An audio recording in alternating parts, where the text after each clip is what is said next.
Hello guys, അപ്പോൾ ഇന്ന് നമ്മുടെ അടപ്പത്തിരിക്കുന്നത് നമ്മുടെ പൊതി ബിരിയാണിയാണ്. അപ്പോൾ നമ്മൾ കുറച്ച് ബിരിയാണി ബാക്കിയിട്ടായിരുന്നു വെച്ചത്. അപ്പോൾ നമ്മളൊരു ഐഡിയ ചെയ്തതാണ് ബിരിയാണി ഉണ്ടാക്കുക എന്നുള്ളത്. ബിരിയാണി പൊതിഞ്ഞിട്ട് നമുക്ക് കഴിക്കാമെന്ന് വാഴയിലയിൽ. അങ്ങനെ ചേട്ടൻ പറഞ്ഞൊരു ഐഡിയയാണ്. അപ്പം നമ്മൾ ബിരിയാണി പൊതിഞ്ഞു. അങ്ങനെ അത് വാഴയിലൊക്കെ കെട്ടി, വാഴയുടെ നാരൊക്കെ കെട്ടി നമ്മളത് പൊതിഞ്ഞു ആവിയിലൊക്കെ വേവിച്ചു. അപ്പോൾ ചേട്ടൻ അത് തുറക്കാണ് കേട്ടോ. ഇത്രയും അപ്പുറത്ത് നല്ല വെയിറ്റിങ്ങിലാണ്. ഇത്രയും ചെറിയൊരു പൊതി ഉണ്ടാക്കിയിട്ടുണ്ടായിരുന്നു കേട്ടോ. അധികം എരിവൊന്നും ഇല്ലാണ്ട് ചിക്കൻ കഷ്ണങ്ങൾ മാത്രം വെച്ചിട്ട്, കറിയുടെ കഷ്ണങ്ങൾ മാത്രം, എരിവില്ലാത്ത ഭാഗം മാത്രം എടുത്തിട്ട് അങ്ങനെ ഞങ്ങളൊന്ന് സെറ്റ് ചെയ്തതാണ്. സംഭവം അടിപൊളി ഉണ്ടായിരുന്നു. പൊതിയിലല്ലായിരുന്നത്, അതുകൊണ്ട് നല്ല രുചി ഉണ്ടായിരുന്നു. ത്രേവിൻ്റെ പൊതിയാണ് കേട്ടോ അഴിക്കുന്നത് ചേട്ടൻ. ത്രേവിൻ്റെ പൊതിയിലതേ അഴിച്ചത്. ത്രേവിനതേ കുറച്ച് വായിൽ വെച്ച് കൊടുക്കും. ആൾക്ക് ചൂടുണ്ടായിരുന്നു, പക്ഷെ രുചി ഉണ്ടായിരുന്നു.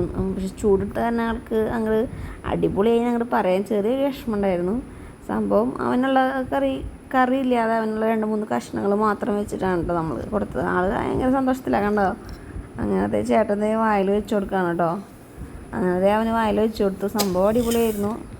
വെറുതെ ഒന്ന് ട്രൈ ചെയ്തെന്ന് മാത്രം. ഇപ്പോൾ നമ്മൾ ബിരിയാണി വെറുതെ വിളമ്പി കഴിക്കുകയാണ് സാധാരണ ചെയ്തത്. അപ്പോൾ വെറുതെ പുതിയൊരു രീതിയിൽ ചെയ്യാം അങ്ങനെ വിചാരിച്ച് നമ്മൾ ചെയ്തതാണ് കേട്ടോ.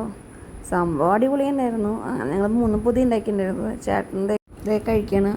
പിന്നെ നമ്മൾ മുട്ട പുഴുങ്ങിയിട്ടുണ്ടായിരുന്നില്ല കേട്ടോ. മുട്ട കഴിഞ്ഞിരിക്കുന്നു, അതുകൊണ്ട് നമ്മൾ മുട്ട പുഴുങ്ങിയിട്ടുണ്ടായിരുന്നില്ല. എന്നാലും നമ്മൾ സലാഡൊക്കെ വെച്ച് അഡ്ജസ്റ്റ് ചെയ്തു. അപ്പോൾ ഇന്നത്തെ ഒരു വീഡിയോ ഇത്രയേ ഉള്ളൂ. അപ്പോൾ എല്ലാവരും ജസ്റ്റ് ഒന്ന് ട്രൈ ചെയ്ത് നോക്കുക. വെറൈറ്റി അല്ലേ, നമ്മളെന്നും കഴിക്കണ പോലെയല്ലല്ലോ. അപ്പോൾ ഓക്കെ, ടാറ്റ, ബൈ ബൈ.